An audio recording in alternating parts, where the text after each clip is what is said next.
Hi, everyone. Welcome to My Weight Live. We have a very special episode for you with registered dietitian Carol Holland talking about the most effective ways to change our habits and set goals. Before we get started, tell me in the comments where you're watching from and tell me about a habit that you'd like to change. Carol, thank you so much for being here with us. Thank you so much for having me. So, we know that for anyone who wants to reach a healthier weight or be healthier in general, behavior change is going to be an important component of the plan. And I have a whole bunch of questions for you about what people watching at home should know about how to change habits in a way they can stick to. So, first, let's talk about why having some skills when it comes to behavior change matters. Like, why is this something to focus on? I think a lot of people, when they're thinking about behavior change, whether it's related to losing weight or eating healthier or being more active, they aren't necessarily sure where to start. They just know they want to get started. And it becomes a hope. Behavior change is all about taking action and doing something differently. And if you don't have the skill to problem solve and make that a little bit easier in your life, then you spend your days just hoping that it'll change, right? I'd like to eat healthier. I'm not really sure how that's going. I don't really know if I'm succeeding or not, but I'm hoping that it's going to be okay. And that just leads to disappointment. So I really feel that I want to help people actually make change so they can feel like they've accomplished something. And that does require a little bit of skill building. So, how do you help people figure out which habits to change? Like, do you focus on the habits that people feel most confident that they can do or the ones that will have the biggest impact? How do you go about navigating that? It really does depend on the person. For some people, they'll have a long list of stuff ready to go. They'll come and see me and say, Carol, I want to eat healthier and I know I need more veggies and my doctor said this and that. In those kinds of cases, then we go for the easiest change first. Let's do the thing that you feel the most confident changing. And that's going to build your skill and build your confidence. So when you get to the harder things that you're not as sure of, then those things seem a little bit easier. If the person isn't quite sure what they want to change or what they want to work on, then we look for values. What change do you think you could make that would have the most impact in your life? And that just takes a little bit of questioning, a little bit of help figuring out what's important in your life. Is it your kids? Is it your own health? Is it being around for your spouse? Once we've kind of figured that out, we can then determine together what change is going to be most impactful. And that gives us a really good starting point. Well, I'm so glad you talked about the why, kind of the values that square us back to why we want to change in the first place, because I think that's often the question when people get discouraged is because they haven't connected the habit to something that they care about in their lives. Is that an important part of the process to think about why we want to do this? 100% so important. I've seen so many folks who come to me and they say, "Oh, Carol, I really want help losing weight. My doctor said I should." And then when I ask them, "How do you feel about that?" They say, "Oh, I'm actually okay. I don't really see the point of this. I just want my doctor to stop talking about it." And usually those changes are really hard to make. If you're doing it because somebody else wants you to, it's going to be really tough to be successful. So we always look for something that's important to you, and that's going to be a lot easier to change. So that's probably going to be at the top of the list when we think about, okay, I want to change this habit. First question we should be asking ourselves is why? Absolutely. And if you can't come up with anything, then look for a different change to make. So, Charles Duhigg says in his book, The Power of Habit, that we always want to try to replace a habit rather than get rid of it. Do you agree with that? 100% I agree with that. Let's take evening snacking for an example. If I just tell myself, "Oh, I'm not going to snack anymore in the evening, I know it's not the healthiest thing, so I'm going to stop doing it," then you're left without anything to do, right? If you are evening snacking because you're stressed or tired or bored or lonely or there's something else going on and you're using eating as a coping strategy, if you just take away your coping strategy, now you're left with nothing. And that can be really, really challenging to navigate through. So before we even talk about that change, I like to start with what else could I do? Right? If I'm an emotional eater and I'm snacking in the evening, before I even think about not snacking, I'm going to make a list of 5 things that I could do instead that might soothe me or make me less lonely or give me something to do. And then we look at replacing the habit that you're looking to change. Okay, I'm so glad we're talking about this example because I wanted you to walk me through. Let's say that I have identified nighttime snacking as a real challenge for me. I'm asking for a friend here. Walk me through, like, what is the process you would do to help me change that behavior? There are lots of different ways we can approach this. My first question to you is going to be, why do you think you're snacking in the evening? So there's a really great way we can look at why we're eating something that's not part of our daily meal schedule. So is it stomach hunger? Are you actually hungry? Did you not have enough to eat for dinner? Or did you not have any protein with your breakfast? Did you skip lunch? Something like that might actually lead to stomach hunger in the evening. Another option is mouth hunger. Are you wanting to eat that snack in the evening because someone else is eating it and it looks good or smells good or sounds really good? And then the third option is heart hunger. So that kind of leaves everything else, a positive emotion, a negative emotion, just a plain old habit. Once we know why you're eating that evening snack, now we can look at a list of possible solutions, new habits to substitute in, a different way to approach that situation. So the first thing we need to do is find out, why are you doing it in the first place? And then we can sort of move forward from there. Okay, so let's zero in on mouth hunger because I think that's really the challenge for a lot of people. We've eaten dinner, we're turning on the TV, and we're just used to snacking while we watch TV. So, let's say I've identified that that's my challenge. Where should I go from here? I would still ask you to identify what it is you're getting out of that snack. If it's mouth hunger, that's a sensory thing. That means it tastes really good, it looks really good, it sounds good, or it smells good. So, is there some other way you can satisfy that craving um, with maybe a different food or with the food that you had earlier in the day so that you're more satisfied and you don't need to have it again? I would almost say that heart hunger is more common, especially in the evening time when folks have come home from work. You're a little bit tired. Maybe your day didn't go as smoothly as you wanted. It feels like mouth hunger because it tastes good, but really it's often satisfying some other kind of emotional need. And it's a coping strategy for something else that happened in the day. Um, Regardless, we need to look at what specifically you're getting out of that snack in order to begin to look at a solution for it. Okay, and do you suggest that, let's say that I've identified it's TV, I'm bored, I want something to do while I'm watching TV. You said earlier, maybe I'm drinking a cup of tea instead, or maybe how might I figure out a replacement for my usual chips while I'm watching Netflix? So if it's truly mouth hunger and chips is what you're going for, then it might be the crunch that you like. So we could consider carrots or celery, something like that. Um, if it's the saltiness that you like, then we could consider club soda, often tastes a little bit salty. If it's something else like an emotional thing, I'm just bored or this is my habit, crochet. You can't eat chips at the same time that you have your hands full of yarn, right? So anything like that, a Sudoku book, even a stress ball to just squeeze, anything like that would help take your mind off of it. So I'm probably going to have to do some trial and error to figure out what is the right replacement activity or food. Absolutely. There are 1,000 different options, and each person is going to be a little bit different. What some folks like to do is have a little basket of options. So wherever you normally sit when you're watching TV, you might have your crochet or your knitting and a crossword puzzle book and the stress ball and maybe your Christmas cards that you need to put stamps on. A whole little laundry list of activities that you can just reach while you're sitting there that don't require a whole lot of effort, and then you can see what you feel like in that moment and not have to plan too hard for it in the moment. I also like that because having a lot of activities to choose from gives us a little agency. It doesn't feel like we're being acted upon. It's like, oh, no, how do I want to spend this time? What choice do I want to make? Yeah. We're going to pause here and do our trivia question. Folks, if you answer our question, you will get a PDF with suggestions for 5 habits that can make healthy eating easier. And you will get those tips for free if you answer our trivia question, which is: true or false, when exercising, your brain releases feel-good neurotransmitters called endorphins. Is that true or false? Does the brain release endorphins when you exercise? Put your best guess in the comments, and regardless of whether you're right or not, you will get those tips delivered to your Facebook Messenger inbox. And folks, if you can think of any friends or family members who might find this show helpful, please tag them in the comments so they can tune in too. Carol, the people you've worked with who've successfully changed their habits, is there anything they all have in common? Like, is there a predictor of success you've noticed?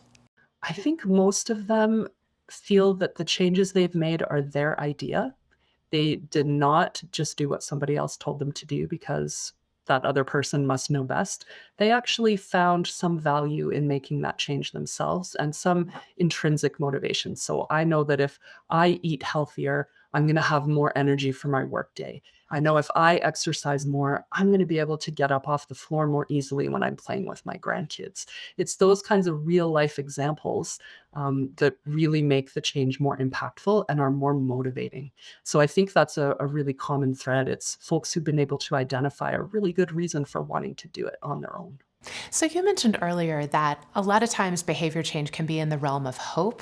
Like, we really want to do it and we hope we can, but we're not really backing it up with kind of practical strategies. How might someone figure out whether they're in the hope phase or whether they're really ready to make a change? I really like to look at it as if it's a traffic light. So imagine that you're sitting in a vehicle and you're at an intersection, and the road in front of you is the road to whatever change you're thinking of making. So I want to eat more vegetables. If I keep going down this road, it's the vegetable road.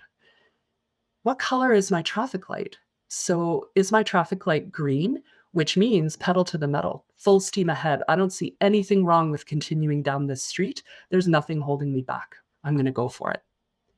Or is it a yellow light in front of you? So that means I really want to go down this street, but I might have some hesitations. Maybe Vegetable Street is really enticing and I see value in it, but my kids don't like vegetables. Or my grocery budget isn't so big and I'm not sure what I can afford. Those kinds of hesitations might impact how successful you are at making that change. So we want to take that into account before we race through the intersection. So that's our yellow light. Proceed with caution. Or option number 3, is the traffic light in front of you a red light, which means I'm not interested in Veggie Street. I don't like the look of the houses down there. I'm not going. Full stop. So if you can figure out what color your traffic light is, that's going to go a long way toward helping you be successful. If you just assume your light is green, even though you have some hesitations, it can be really frustrating down the road when roadblocks come up. So we're really looking for, if you're a yellow light, which most of us are in most scenarios, we have a couple of hesitations. We want to give ourselves a chance to problem solve around those potential barriers before we get too far down the road of frustration. I'm actually so glad you're talking about this because I personally have tried to change behaviors that were a clear red light for me. I didn't really want to do them. There were lots of obstacles in front of me. And then I would beat myself up when I wasn't able to make the change. And I'll just use the example of waking up earlier in the morning. I've tried to do that so many times, even though I don't really want to. So what I hear you saying is focus on the habits where we're a green or a yellow light. We want to do it. We don't have that many obstacles and really go for it rather than trying to start with the habits that we know are going to be challenging. Absolutely. So I'm a huge believer in taking baby steps and starting easy. So I think getting up early in the morning is a great thing to want to do, right? There's lots of stuff we can do with that extra time in our day, but that's also requiring quite a bit of change, right? That might mean we need a different bedtime the night before, might mean we need a different alarm clock. It might mean we need to see the doctor about our insomnia. There's 100 reasons why getting up earlier in the morning might be really, really hard. And if we're just going to continually beat ourselves up over a goal that we kind of want, but we know we're not ready for, that's just going to make us really discouraged and never try again. I would much rather see you say, okay, someday I'm going to be a morning person. But for now, I'm going to focus on eating a couple carrots with my lunch once or twice a week and see if that makes me feel good in some other way. And then you can step by step by step change that behavior until sometime then you do feel ready to tackle getting up earlier. And if you never do, that's okay. Not everyone's a morning person, and that's okay. I really love that example because it's like I can build confidence that I am capable of change in easier places so that when I am ready to become a morning person, I have more confidence that it is something I can eventually accomplish. And I think this is one of the things that's wrong with New Year's resolutions. People get really excited. It's a big time of year. Everyone's talking about the changes they want to make, but you have an entire year. And really, most New Year's resolutions are about making a huge change that's going to impact your whole life. And those goals are really tough. So, yeah, start small with a little goal that's almost, it's so easy. It's embarrassing that you're writing it down as a goal in the first place, right? My goal is to brush my teeth. I already brush my teeth every day after breakfast, but I'm going to write that down anyway. And tomorrow when I do it, now I get a check mark. I met my goal. So that's going to give me confidence. My brain's not going to say, yeah, but you engineered that. Carol, that's silly. That's a terrible goal. You already do that. My brain is just going to feel good that I got a check mark on my calendar that day because I brushed my teeth. That's the kind of starting point that we're looking for. A lot of people also struggle with emotional eating, and that's what I kind of heard you describing earlier as heart hunger, turning to food when we feel stressed or lonely or overwhelmed. If that's the challenge that someone is dealing with, how might they think about changing that pattern? Like, what kind of habits would we want to focus on or changing or putting in place? I think it's really important to address the actual emotion that's involved before we address the coping strategy. So, if you're an emotional eater, and let's say the emotion that you're feeling is sadness, if you keep feeling sad, but you take away your strategy of eating, now you don't have any coping strategies at all, and you're going to be sad and anxious. So I think if we can address the sadness, find someone to talk to, find a thing that makes us smile, even if it's just for a couple minutes in the day, some way to be a little bit less sad, then we can look at replacing the coping strategy. The same goes for any emotion. So we'll want to start out by figuring out what emotion is it that we're trying to address. So I might take a different action if the emotion is loneliness, for example, versus stress or sadness. 100%. If you think about the ways that you deal with stress, you might do yoga or deep breathing or a stress ball or get extra sleep.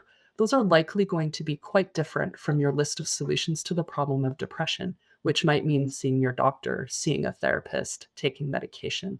So we don't want to frustrate ourselves even more by trying to cope with an emotion that we think we have, but we got it wrong. It's really important to look at what's actually happening before we look at the coping strategy.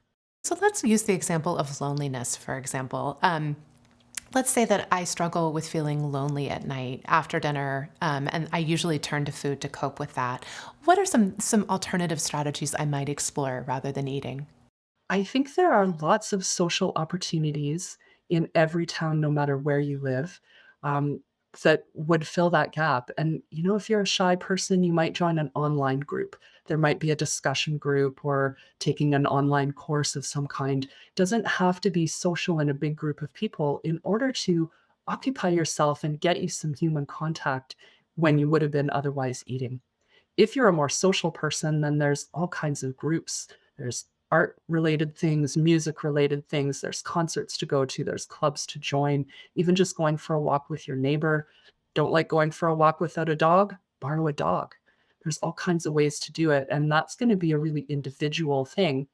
But no matter who you are and how shy you are, the hardest part is going to be just doing that very first step. So if you can do that, the loneliness will get less and the participation will get easier as you go along. Oh, that's such a good solution. Let's talk a little bit about goal setting. What kinds of goals do you encourage people to set? The smaller, the better, for sure. So you might have heard of SMART goals, where you want the goal to be specific and measurable, and timely and realistic. I think the most important part of the goal is that it's an action. So I hear a lot of people say, my goal is to lose 5 pounds. But weight's not a behavior, right? The things that you do differently in your life that might lead to weight loss, those are the goals. So I'm going to eat some extra carrots this week, or I'm going to cut that piece of birthday cake in half. Those are the kinds of goals that we're looking for, not things that we wish for. Other than that, we want it to be very specific. So I'm going to eat better is a really good idea, but it's really difficult to tell at the end of a week if you actually ate better this week than you did last week. So we're looking for something very specific that you can count. I'd like to eat better, and step one toward that is going to be eating 5 baby carrots for my lunch on Tuesday and Thursday next week with a bit of ranch dip. That's specific enough that at the end of the week, I can now say, yeah, I totally did that. And next week, I'm going to do it on Monday, Tuesday, and Thursday. Or no, it didn't happen. Turns out I hate carrots. Or turns out I didn't have any ranch left and I really don't want to eat raw veggies without my dip. You can figure out what went wrong and build on that for the next time. It's important to pick a goal that you're sure you can do, that you're really confident you can meet, and make it an action that's going to be a change, a thing that you're doing differently this week than you did last week. So my next question for you was like, what's the time horizon you use when setting goals? But it sounds like we want to keep it really specific. Like, here's what I'm doing this week. So people who make New Year's resolutions and they give themselves a time horizon of 365 days are going to tend to lose track of that goal pretty quickly. If we're looking at a maximum of 7 days, that's ideal. So in the next 7 days, I'm going to do this thing once or twice or maybe 3 times, depending on what the goal is. But any longer than that, and it starts to be a drag, you might forget, you might lose interest. That accountability is gone. So we're really looking at a pretty short time frame. So let's say that I meet the first goal we've set together. I've eaten my carrots with the ranch dressing on Tuesday and Thursday. Do I set another goal that next week? And am I just trying to like make it a little bit bigger? Yeah, there are a couple different ways you can approach that. If you were really confident and it was really easy to eat those baby carrots on Tuesday and Thursday, and you're really on the vegetable train and you want to expand on that, you could 100% say, I'm going to do it 3 days this week. And then the week after, I might do it 4 days. If you're really on the vegetable train, but it was kind of difficult to do it for those 2 days, then we just want to sit tight and practice. We always think that setting a new goal and a new behavior change is the most important and the most difficult. And it's not so easy, but maintaining that goal once you've reached it can also be really challenging. So if you didn't breeze through it, if you had to remind yourself and it was a struggle to get the baby carrots with ranch on Tuesday and Thursday, then do it again the next week. And if you need to do it again and again and again, you're just going to keep doing that same goal until it really feels quite comfortable for you. At which point you can either expand or you can say, no, I'm good. I like the amount of carrots I'm eating. I don't need any more. I'm going to set a new goal around physical activity or something totally different. As long as you can keep up the first goal that you set, it doesn't really matter what you choose to do next. In case you're just joining us, we're here with registered dietitian Carol Holland talking about setting goals and the most effective strategies for changing our habits. We're giving away a PDF with suggestions for 5 habits that can make healthy eating easier if you answer our trivia question, which is, true or false, when exercising, your brain releases feel-good neurotransmitters called endorphins. Is that true or false? Does your brain release endorphins when you exercise? Put your best guess in the comments and you'll get those tips delivered to your Facebook Messenger inbox. Carol, we're talking about behavior change and goal setting, and I want to ask you what you recommend people do when inevitably we fall short or things don't go the way that we want. I know for me, it's personally really hard to stick with a new plan when I, quote, haven't done it perfectly. I just want to give up. So how do you encourage people to deal with a setback without giving up completely? That's a great question. And there are a couple of different strategies that I would suggest. Number one is what I like to call 80-20. So we do expect ourselves to be perfect. And for some reason, we're conditioned that any goal that we set for ourselves should be really, really hard. Otherwise, it's not worth meeting. But that's not realistic. There's nobody who is perfect, whether we're talking about exercise or diet habits or any other part of our life. It's a lot more realistic to say that we're going to strive to meet our goals, maybe say 80% of the time. The other 20% of the time, I'm going to give myself permission to do something different.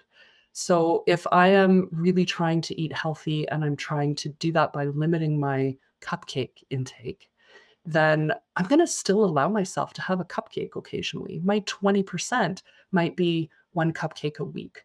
Or, if I'm a chocolate hound, it might be 1 small piece of dark chocolate a day. If we strive for 100% perfection all the time, we are going to be disappointed. That's just the human condition. So being a little bit gentle with ourselves and giving ourselves permission to not be perfect in advance can take away a lot of the shame and guilt that we might feel if we didn't quite meet our goal. The other thing I would suggest is that before we start trying to work toward a goal, we decide how confident we are. We want to look for very small, easy to do goals. And once I've figured out what I'm going to do, so let's use that example of I'm going to have 5 baby carrots for lunch on Tuesday and Thursday with some ranch dip. How confident am I that that's going to happen? So 10 out of 10 would be I'm 100% sure that I can do this.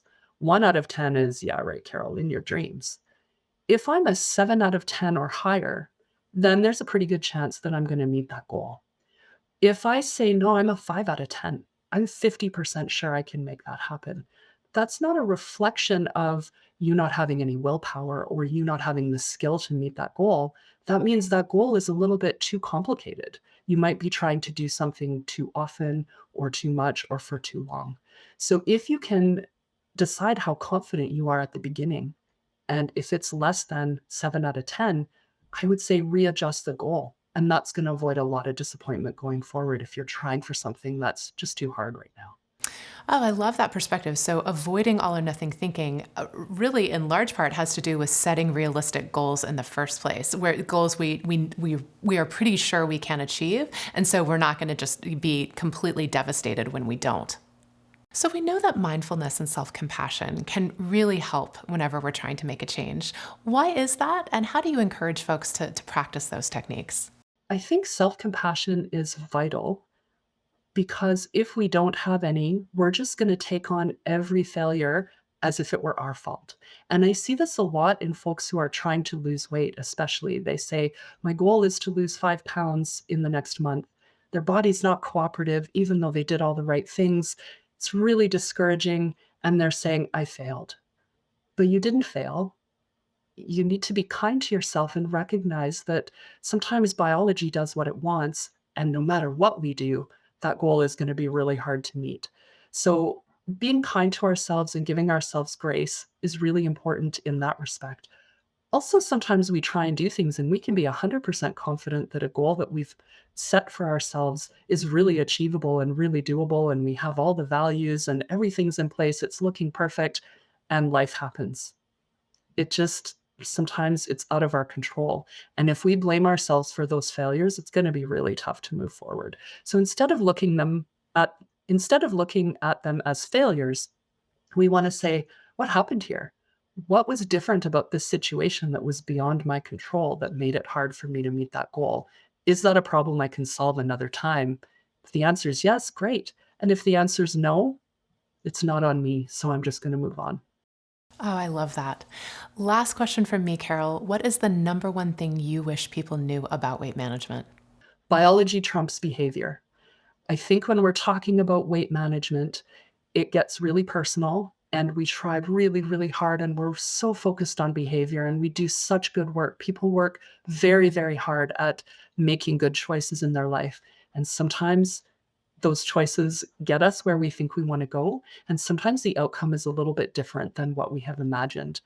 This is where we want to understand that we can't necessarily control things about our body and our biology. We can only control how we behave and what we do from day to day. So if we're focused on our behavior and we just let biology do what it's going to do and be as strong as it's going to be and not worry about it, that's where we get our best weight and our best health. Carol, thank you so much for joining us tonight. This has been such an informative and really reassuring conversation. Thank you so much for having me. And a big thank you to everyone watching at home. We so appreciate you being here and chatting with us in the comments. Before we go, here's the answer to tonight's trivia question. True or false? When exercising, your brain releases feel-good neurotransmitters called endorphins. The answer is true. Yet another reason to get some exercise. If you didn't answer the trivia question, but you'd still like those tips for habits that can make healthy eating easier, just leave a comment for us and tell us what you thought of the show. We will be back to you with a new episode in a few weeks. Until then, please stay safe and take good care. Good night.